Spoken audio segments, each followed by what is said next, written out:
गंजाम जिला खलिकोट थाना प्रसिद्ध शक्तिपीठ मां नारायणी रास्तार दुर्घटना घटी। रास्ता कड़े एक गछ को धक्का दे गोटे कार संपूर्ण जली जाइछि। कारटीर नंबर TN72CV7552 होइथिबा बेले कार भितरे केते जण व्यक्ति थिले सेमाने केउठारु केउठाकु जाउथिले जणा पड़ी नाही।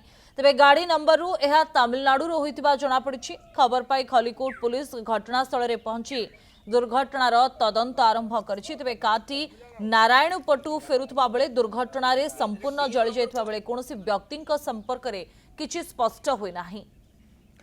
अधिक अपडेट पाई अमर साहू आम सहित जोड़ी होइछन्ति। अमर ई पूरा घटना कौन एवं कार रे के थिले कि नाही से नै किछि तथ्य मिलि पाउछि कि निहाती भाव सृष्टि देखु जो गंजाम जिलार पर्यटन स्थल रही नारायणी शक्तिपीठ से जेहेतु पर्यटन ऋतु रही लोक माने पर्यटन ऋतु में बनभोजी करने आसती निहाती भाव कह से रास्त गोटे कार जली जाइए किंतु से कार कौन सूचना मिल पार ना।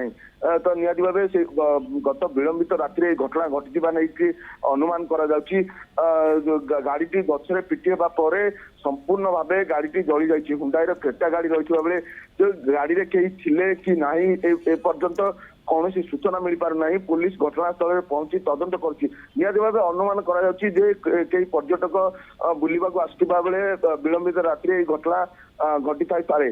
तो कहबा जे अन्य राज्यर गाड़ी जो रही तो घटनास्थल जो गछ को पिटी होता संपूर्ण भाव गाड़ी जली जाए। निहाती भाव चित्र देखुवे गाड़ीर संपूर्ण कौन अंश भी ना संपूर्ण जली जाए किंतु कौन लोक क्षति हो कौन लोकर मुताहत हो वर्तमान पर्यंत सूचना मिल पार ना। स्वस्तिका ओके गाड़ीटीर नंबर जना पड़िबा परे पुलिस से गाड़ी नंबर को देखी जांच करबा को चेष्टा करूछि कि जे गाड़ी कहार कहा नारे पंजीकृत रही।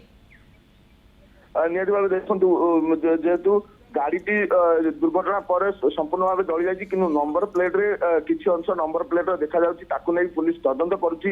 आ गोटे कथा कहबा जेहेतु पर्यटन स्थल रे पार्किंग व्यवस्था रही नंबर रेजिस्ट्रेशन हुए तो निहाती भाव या पुलिस तदंत करुछि जे को गाड़ी केते बेले आसीथिला पर्यटन स्थल को आउ से माने केते बेले फेरिथिले या पुलिस तदंत करुछि। निहाती भाव पुलिस सूचना पाइबा सूचना पाइबा पर आमको सूचना दब तेणु पुलिस तदंत करुछि। तो किए आउ परिस्थिति घटना घटिला जो घटना घटी से घटना समय कहार किसी हेची ना एने पुलिस तदंत करुछि।